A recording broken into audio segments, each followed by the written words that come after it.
Okay, so today we're going to cover enumeration. If you don't know who I am Pathfinder. You can call me Austin. I, you know, been in DevilSec for a while. I work in the pen testing field, and I build a lot of shit for the club, and I find this shit super interesting. So, without further ado, what is enumeration? So, enumeration is, as I explained, basically how we find shit. It's just what is going on with this web server. What can we find out about it? And usually this boils down to running automated scripts. You have things like Nmap and GoBuster and all these other scripts that we use. Just pour over the web server and try to pick off any things of publicly available or external facing information. So this could be like, what services are running, are they running a web page on port 80? Are they running a web page on some weird high port? Are they have a open SSH, or do they have a file transfer that's open to everybody? So this is basically what boils down to enumeration, is just pouring over what we can find on the external environment and then using that in our actual penetration test. So common tools. So there are a lot of common tools that we use for enum, but I'm just going to cover kind of our big four that we use pretty much on every engagement. So we have Nmap. This is the backbone of all of our pen testing. It's what allows us to scan networks. Then we have Derb slash GoBuster.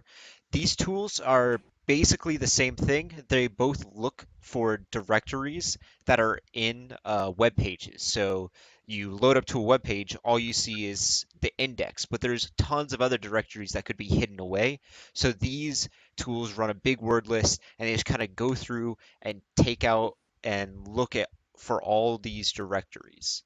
And the WFuzz, this one is a little less common that we use, but it's used for, at least I use it for when I know a beginning and I know an endpoint, but I don't know the path to the endpoint. This basically does the same thing as Derb, where it goes through and it checks for directories in that middle part and looks to see if any of those directories connect to our endpoint. I'll explain these more later.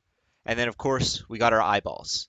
And this is our most important tool, is don't get caught up in all the scripts. Use your eyes. Your eyes are important. So Nmap, just cover it real quick. Uh, you can get this from the man page of Nmap, but I thought I would explain it real quick. So Nmap, we run it with the command nmap for Linux. And so nmap, then our target, this is usually an IP, or this is a DNS. So you could nmap devilsec.club. Please don't DDoS us. Uh, our options, we have dash P, which is for ports, and then if you put another dash after that P, you get all ports.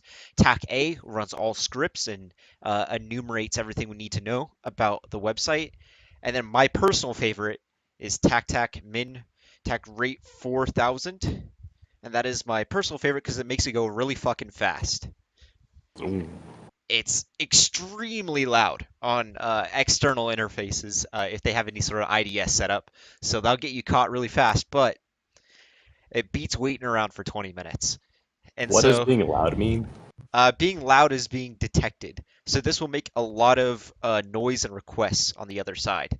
Any good IDS should be able to pick this up and say, hey, someone's scanning us. And IDS, if you don't know, is Intrusion Detection System. It's basically like a program that monitors, say, a firewall or just a web page for traffic that's coming in. And if any of that traffic is suspicious, it alerts on it. And this comes off as very suspicious traffic. I'll go ahead and I'll pull up a quick example. So I'm here on my Kali box, and say we want to use Nmap. So we can Nmap google.com. This is just the basic Nmap. This is the standard, most basic you can do. And so we're Nmapping google.com.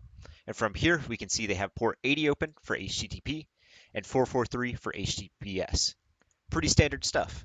Now, if we want to get a little bit advanced, we can do Nmap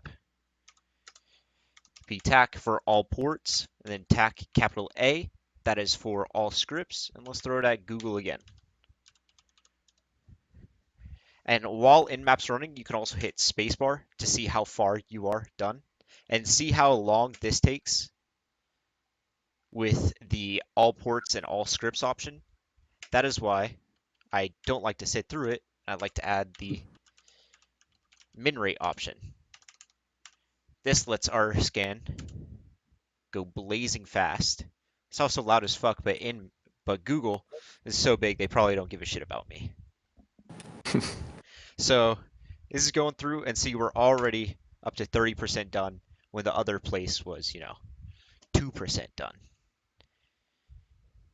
But I won't let you go through this. You can do it on your own if you're super interested in what in mapping Google brings back. It's just going to be this stuff again. It's not all that interesting, but it is interesting when you do it against vulnerable websites. So, I actually have a question real quick. What is it? What exactly does this do? Like, what is like happening? I'm kind of confused. Sorry, I'm kind of a noob at all this. yeah. So say you're given just an IP. So let's grab Matt, do you mind if I use the SSRF labs? Just show labs.devilsec.club and let's do our options. So I'm not going to do all ports, but we're just going to do -A. And if we run this and wait for it to be done, it'll actually pull up all the information we need about the services. So we can see where all the ports are, we can see what services are running on those ports, we can pull version numbers, see what's vulnerable. Oh, okay. And that's kind of the So, main thing is you're just pulling down information and seeing if there's any low-hanging fruit, like vulnerable version numbers that you can just pop RCE on, remote code execution, or if it has, just weird ports that hold sensitive information that they didn't expect anybody to access because it's on like port 65523. Who's gonna guess that? But oh, with okay. Nmap pulls it all down, so we know what's going Mhm. on here. So The what name is of the Nmap tool is just doing? network mapper. Yeah, So yeah. So what is So it doing on the back end? How does it know that these ports are open, closed, filtered, things like that? it's sending pretty, requests to them. I mean, you don't need to know all that much. You just know that it's connecting with the service and then trying to see if the server accepts its connection, drops it, or it sends something back. So yeah, Hey, Austin, mm, is there a so Fahad had a question in the chat. How about is using TAC T4, TAC T5 different than using min rate? Does that make a difference at all? yes. So T is threads, and min rate forces our packets to go a certain speed. So it Big forces big us to, T? yeah, big T, Okay. I believe. Yeah, and then I just use min rate because it forces our packets to go a certain speed instead of relying on threads. Because min rate means at the minimum we should be sending out, this many packets. I forget if it's per second or per minute. But anyways, it forces us to go fast, where threads can still get bogged down. Threads is the safer way to do it, but I want to go fucking fast. But yeah. fate. So here with Nmap, we pull down the ports we can see. So we have a weird port on 8099, and then it's like, oh, we see this is a calendar that contacts servers. And it's a Python-based HTTP server, and then we have a Node.js server, and then we have two Apache servers, or three actually, that are Apache 2.4.25. And so we could Google these services and see if there's any exploits on here that we could try to take advantage of. So I hope that kind of explains why we use Nmap and why this is kind of the backbone.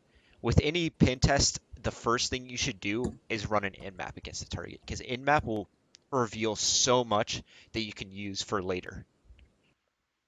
You always gotta know what's there before you can start hacking things. If you don't know what's there, then how can you hack it? Yeah. So any other questions before I move on?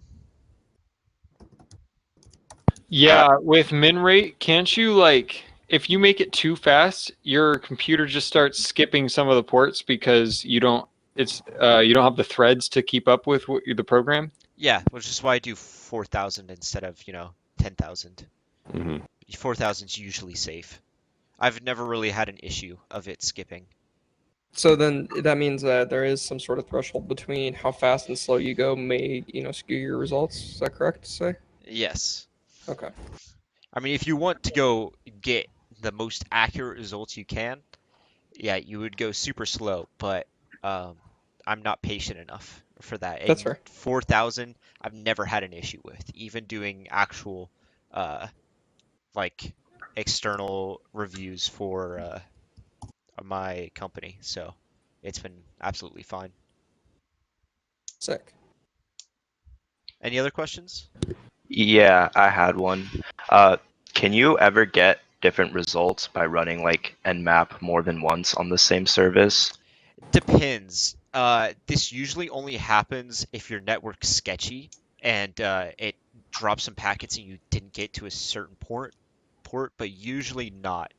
Um, what can change is if you pick up any subdomains and run Nmap on that off your first Nmap, but or add it to your host, but usually you'll be fine. Okay. I was curious because I ran the same command as you, and I just noticed I picked up. What was that you cut out?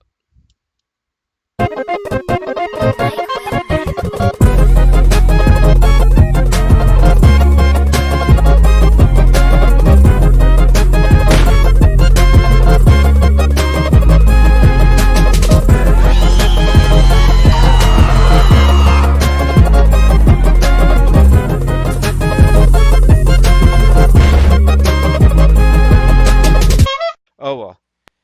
So, anything else? Any questions for me before I move on? Yeah, I had a question. How Yeah. do you protect yourself against the target knowing it's you trying to get all this information? I mean, there's numerous ways you could do it. You could usually run it through a VPN or route it through another machine, but at the end of the day, it's always going to be an IP connecting to another IP. Um, Hmm. this in mapping in of itself, uh, it's not really illegal because this is kind of like publicly facing information. It's once you go through the process of actually hacking that gets to the legally questionable bits. Don't But end that this you. usually, as long as you go slow, people aren't really going to notice you. There's, especially if it's a bigger website, there's too much regular traffic that you just kind of blend right in. If you start running this on certain websites, like for example government websites, though, you might get a fair little warning letter from a couple people. Okay, So I can't speak to that because Well, I regardless of personally, who it is, you're gonna get flagged. yeah, yeah, Yeah, but you guys have to understand, like, Nmap isn't like a malicious tool. Like IT, Yeah. right. just admins use it all the time as well. So like, Ross is teaching you Nmap to like do recon, but like just admins actually do use it normally. So it's not like they're using Kali Linux to like scan my stuff. They're trying to hack me. yeah. But also, if it's an outside source scanning, they can prove that it's intent to attack a website. So just be careful of that. Yeah, it's all very sketchy. I mean, as long as you Just plan not to hack, I mean, there's no harm in mapping. Yeah. Yeah. literally just you connecting to a port. It's not malicious right now. Yeah. Um, Don't go around scanning stuff that you don't have permission to scan. So I mean, honestly, scanning is not illegal though. You're fine. Bots to and scan. scrapers do that all the time. So like Yeah. Caustin's saying, it's not really going to be a big issue. All right, let's It's not what turn this Node into a morality debate. Yeah, Yeah. let's move on. Just don't fucking do it. All right, Move on. anything else? Going once? Going twice? Nothing? Okay, Oh, let's move on. So, let's get my presentation back. So, questions cover that. So, Derb and GoBuster. So, these are the big boy directory enumeration tools. So they're used by, Derb and then our target, and then you can use X to fuzz for extensions like TXT, PHP, the good stuff. My personal favorite is GoBuster, but it has been deprecated, and I can't seem to get it work with some of the new Callies. I don't know if I've never really put too much effort into it. I like it mainly because you can jack up the threads with it and also make it go fast, in case you're seeing a common theme here. So let's use it against this server here. Make it easy. So let's just do derb, then do http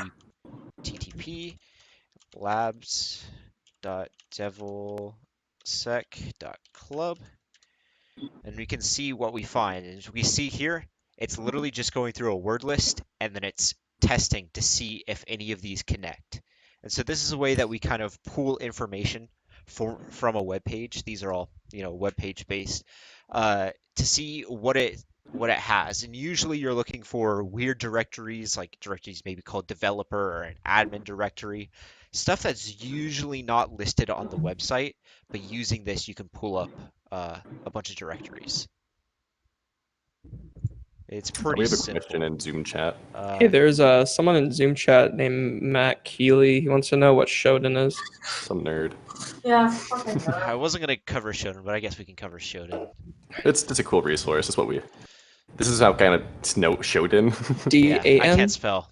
Basically, it's a giant collection of shit on the internet.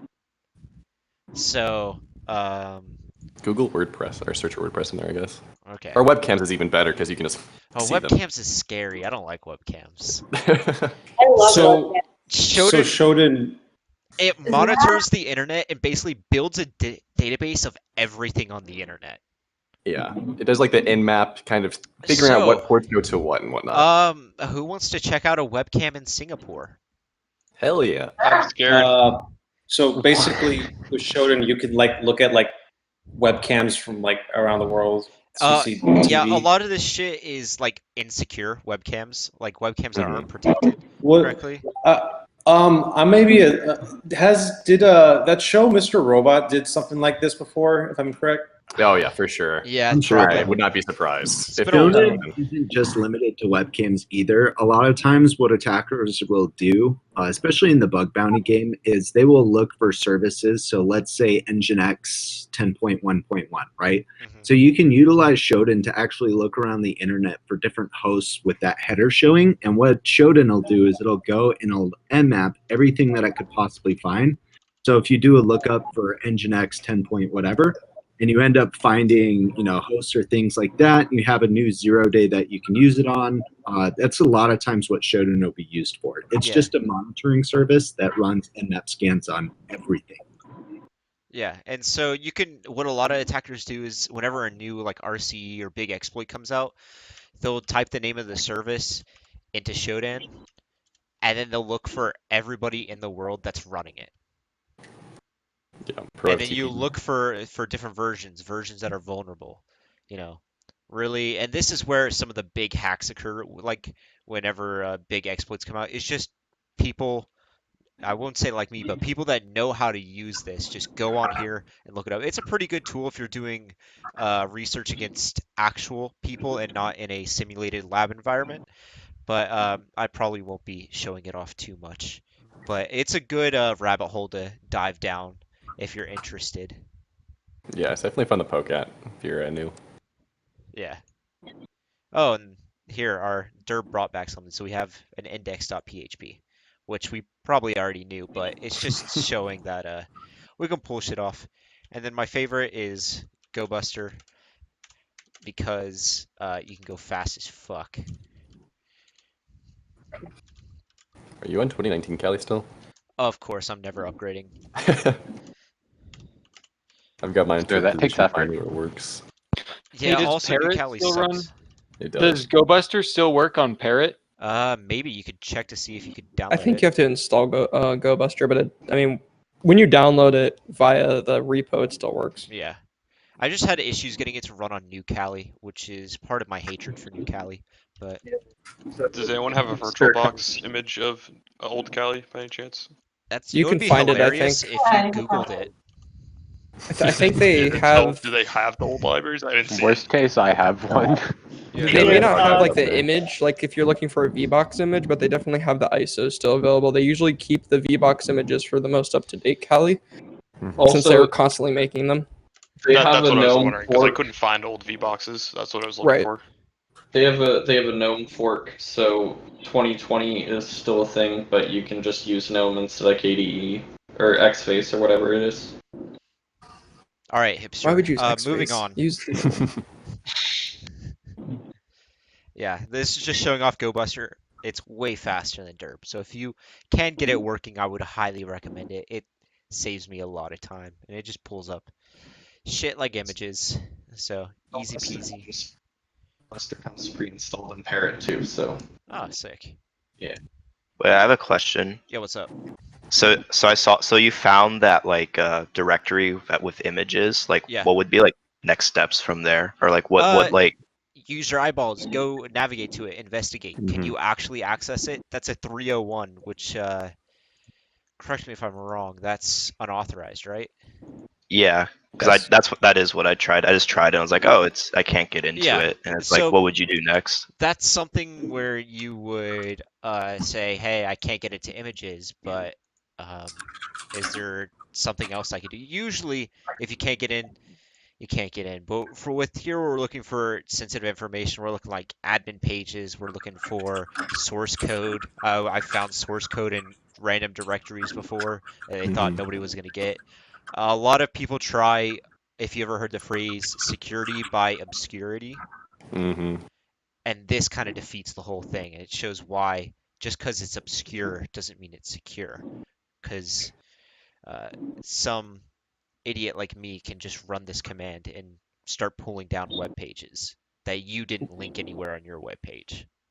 Would also say too, even if it has a 301 on there, so like for example, that images is a folder because it doesn't have an extension on it, you could potentially view files still that are within that folder if they're accessible to you. Yeah, you could try to guess files. Mm-hmm. So you could try like image.jpg in there or something, common image files. And that's I think you could use wfuzz for. Yeah, do like slash images slash and then fuzz for wfuzz. Mhm. Yep, but we'll cover that in a sec. Yep.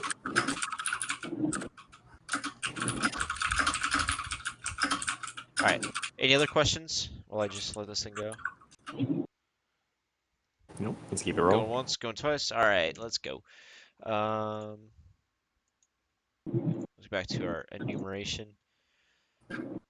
So wfuzz. You can use wfuzz very similar to Derb and GoBuster.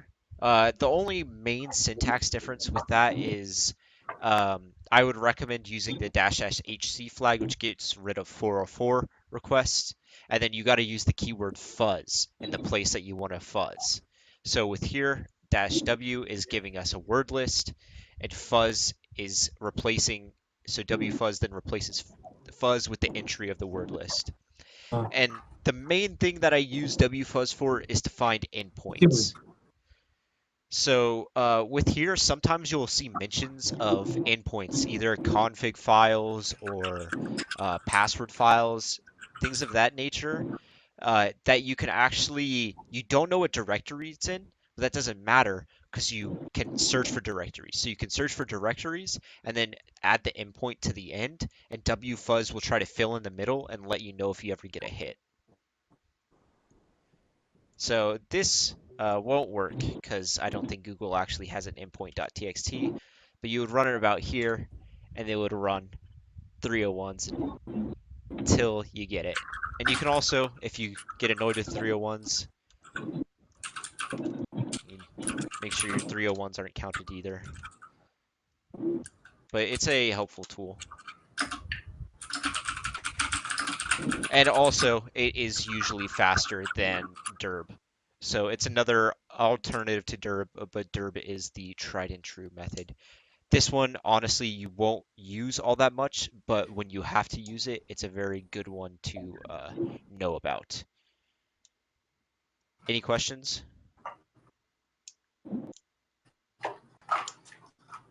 No? Okay, this is a quick one. Moving on to our last one. This is the most important one. Use your fucking eyeballs. I know too many people who, when they start doing pen testing and looking, they rely 100% on scripts and say the script didn't pull anything, so I guess there's nothing. No, scripts can only check for stuff that they're programmed to check. There can be weird inconsistencies, misconfigured servers that throw off scripts. There can be just a myriad of different things that scripts just won't pick up. So even though your script says, oh, maybe there's nothing here, always go through and check. And also, scripts can throw false positives. I can't tell you how many times I've run Nmap against a service and it pulls up a vulnerable version number just to come find out that the web server isn't vulnerable at all. And so just because, talking from a pen testing environment here, if you give a report to your client or to your boss and says, yeah, this server is vulnerable to this exploit. And the client comes back and says, no, it's not. We have it configured so it's not vulnerable anymore. What are you going to tell your boss? Like, oh, I just ran the script on it and turned it in, didn't look at it? No, always check with your eyes. Scripts are there to help you out, but they're not a replacement for the brain. You got to use the brain. Hopefully that makes sense. Thank you, Austin. Very inspirational. Yeah. Yeah. Wait, what if you don't have a brain? What if it's Then we, or then eyes? I would Well, hate none of to our be names like are you, Sarah, Sarah. so we don't have to worry about it. Well, there's always That's poli it. sci for you. Just kidding. Sorry.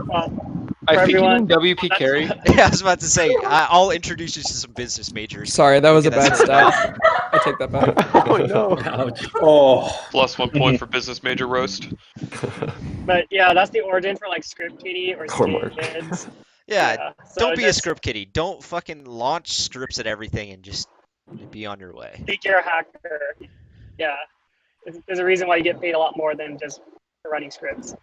Use your brain. All right.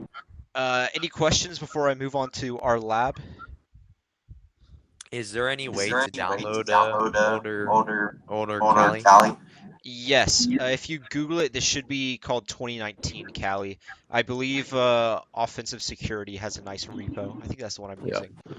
They have a very I extensive got a repo. 2020.1 ISO. Should I stay with it or should I? It's the 2019 really. I like the 2019 personally because it has more compatibility issues and I haven't seen as much stuff breaking.